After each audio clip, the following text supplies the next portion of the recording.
So in my last video I mentioned to you the 3 steps that I did to recover from fibromyalgia. In this video I want to talk to you about the first step, which is called relearning. So new research shows that fibromyalgia is actually a symptom, and it is in the same category as other conditions such as chronic headaches and migraines, if you're familiar with IBS, which stands for irritable bowel syndrome, and some cases of long COVID. The PPD stands for psychophysiological disorder, and the definition that explains what it is and what all these conditions actually are is when changes to the neural pathways in the brain, for whatever reason, which we'll explore in other videos, cause symptoms. Now these symptoms could be chronic pain and chronic fatigue, which are the 2 main symptoms of fibromyalgia. I was recently in contact via email with Dr. Howard Schubiner, who is the author of Unlearn Your Pain and the director of the Mind Body Medicine program. And it was him who directed me to the PPD Association, where I learned about this. And he has co-founded this brand with other great doctors and neuroscientists and psychotherapists, one of which is called Alan Gordon, and a lot of my research is based off his work as well. So I would encourage you to go ahead and explore these ideas and concepts and this information from other doctors as well. Dr. Tara Swart-Bieber is a neuroscientist, and she's currently a senior lecturer at MIT, and she was recently interviewed on the Mel Robbins podcast.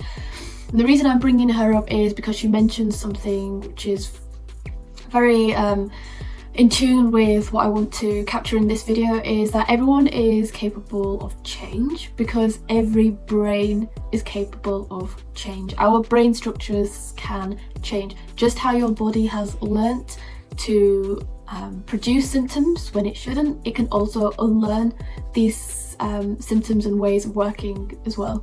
Now, if your attention is focused on the right information, not the misinformation that's currently online about fibromyalgia, but the right, correct, accurate information, then what your brain is then able to do is it's able to take a step back and go, okay, I have new knowledge and new information that I can process. And you'll reach a point through this relearning step where your brain goes, hang on a minute, what I'm doing right now is a mistake. I'm not meant to be producing these signals of chronic pain and fatigue in response to those signals.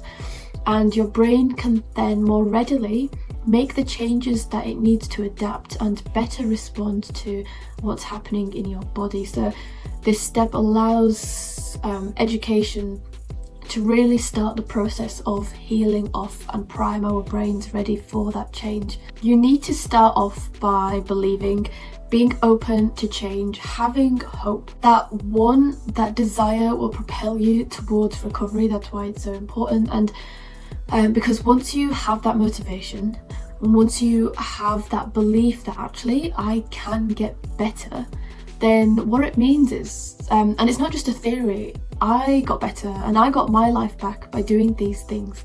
What will happen is your brain will start responding differently and start changing the way it reacts to certain stimuli, signals in the environment. And you might notice just by doing this step alone that you can actually turn your pain signals, your fatigue signals, your symptom signals off. Another part of this relearning step is that for healing, you're going to need a whole lot of discipline. The reason for that is because we're going to be breaking old habits and creating new habits as well.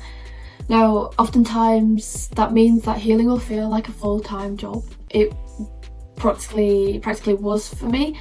Because of my symptoms, I couldn't work, I couldn't walk, I couldn't leave the house. I didn't really have the capacity to do anything really for months. So what I was free to do was experiment and trial these techniques.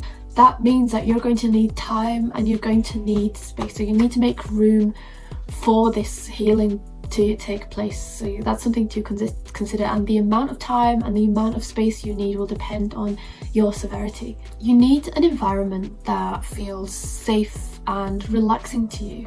You need to reduce your responsibilities, take a step back from your life so that you can prioritize your health and your recovery.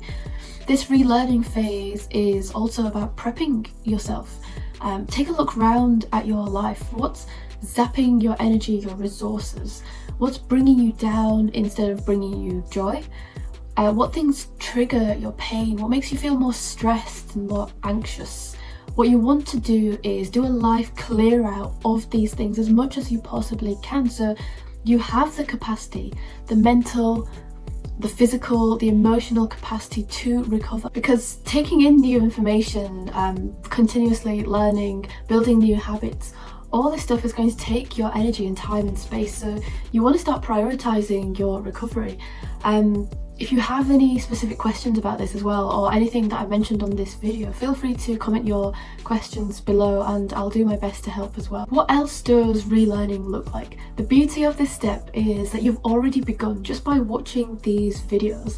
It's where you're going, oh, hang on a minute, what I thought was going on in my body isn't actually true.